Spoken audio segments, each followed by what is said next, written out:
No, it's nicht so good. It's a little bit chilly. Hi, I'm Fred Plattner, and I came here in 1988. Had pancreatic cancer, and died out in California, but they brought the body back here. And some of you might remember me if a little bit older. I was first vice president of Wausau Steel Corporation.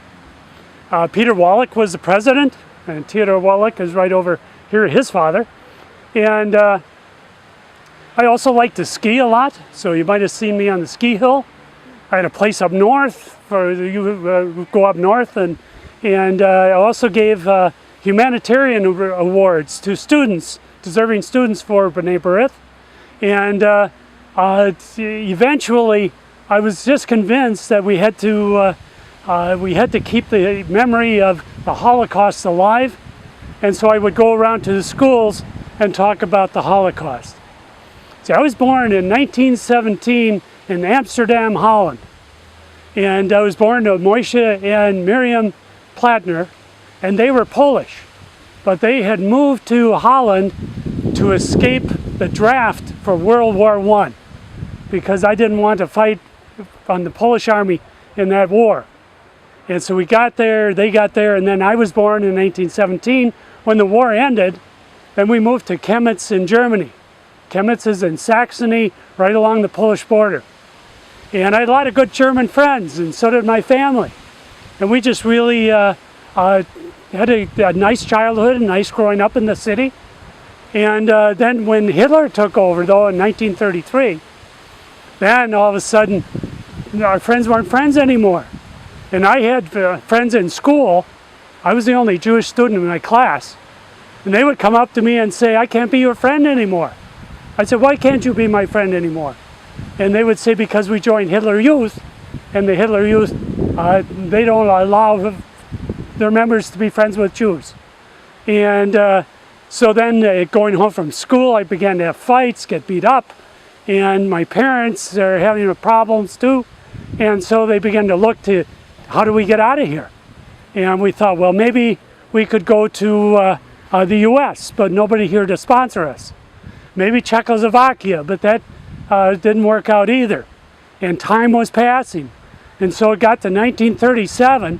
And we thought, well, maybe we could buy some trucks and all of us could move to Israel. We could drive to Israel. And people said, no, the British, they won't let you in. So my parents were Polish. So we moved right across the river to a Polish industrial town and began living there for 2 years. And then, of course, the Nazis attacked Poland, and this is one of the first cities that they took over.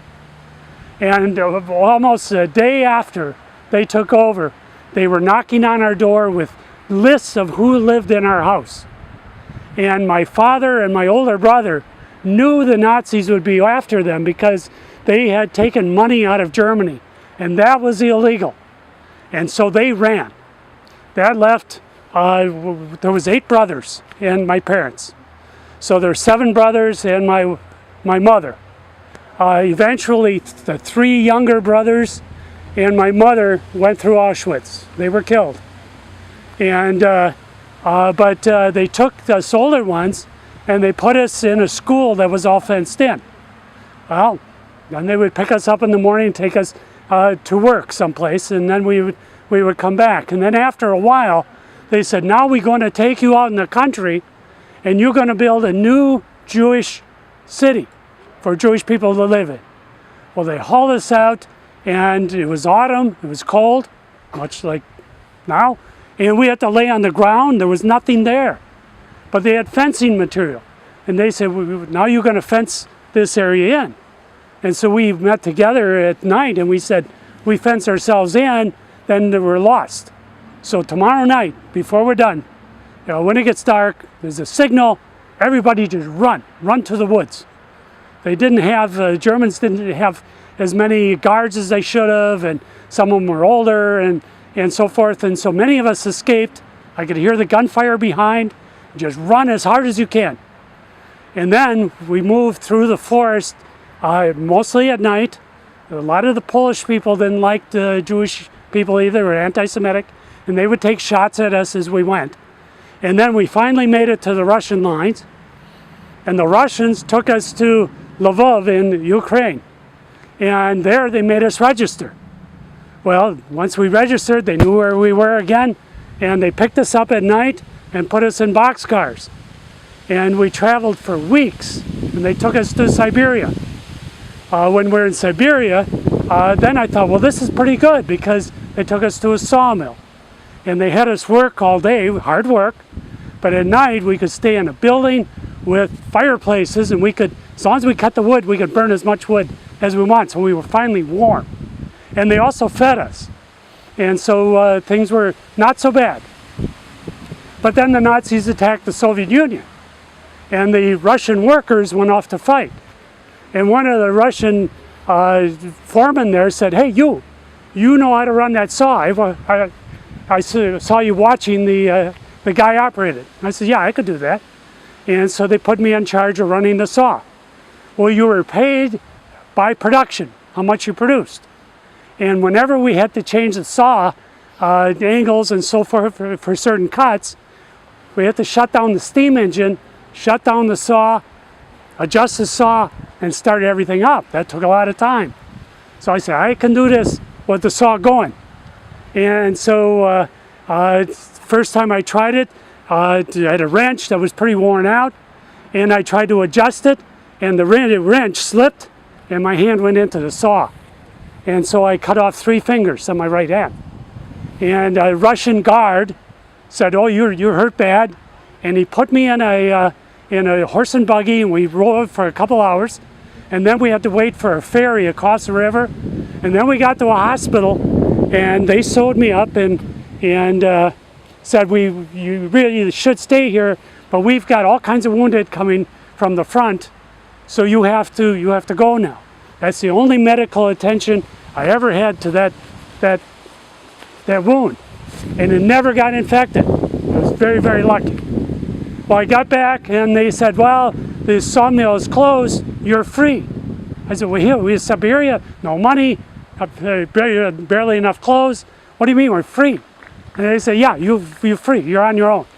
So a bunch of us guys we jumped train cars, and we wanted to go to Uzbekistan. Well, Russia is like Canada, it's north, and Uzbekistan is south of Russia, so it'd be warmer.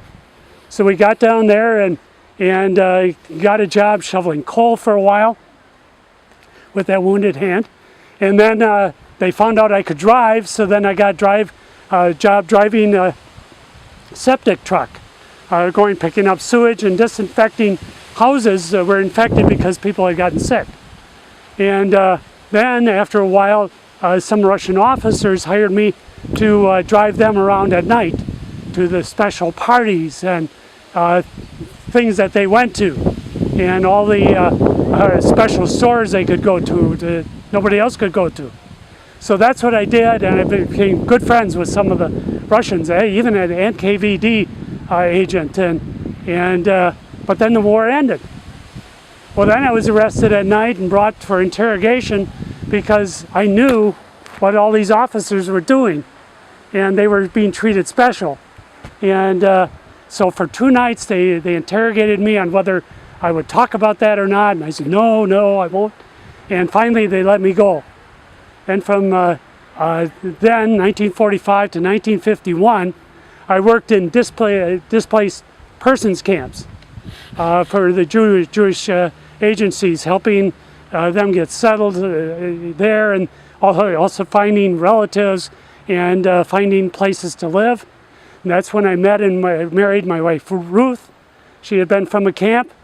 And then in 1951, we heard that a good friend of ours, a guy named Bear, who lived in Beloit, he said there's a business up in Wausau, Wisconsin that's failing. I bought out 2 partners. It's Wausau Steel Corporation. The third partner was Theodore Wallach. And he said, I want you to go up and see if you can rescue that business.